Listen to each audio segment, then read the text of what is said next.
Therefore, we must pay much closer attention to what we have heard, lest we drift away from it. For since the message declared by angels proved to be reliable, and every transgression or disobedience received a just retribution, how shall we escape if we neglect such a great salvation?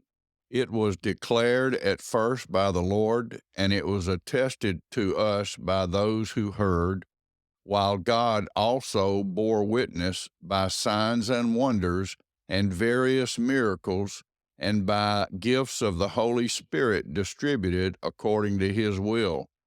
For it was not to angels that God subjected the world to come of which we are speaking. It has been testified somewhere, "What is man that you are mindful of him, or the Son of Man that you care for him? You made him for a little while lower than the angels. You have crowned him with glory and honor, putting everything in subjection under his feet." Now, in putting everything in subjection to him, he left nothing outside his control. At present, we do not yet see everything in subjection to him, but we see him who for a little while was made lower than the angels, namely Jesus, crowned with glory and honor because of the suffering of death, so that by the grace of God he might taste death for everyone.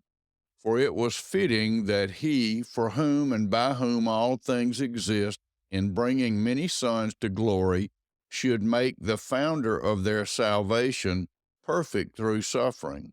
For he who sanctifies and those who are sanctified all have one source.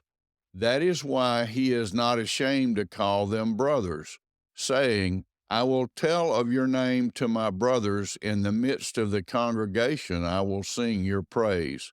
And again, "I will put my trust in him." And again, "Behold, I and the children God has given me."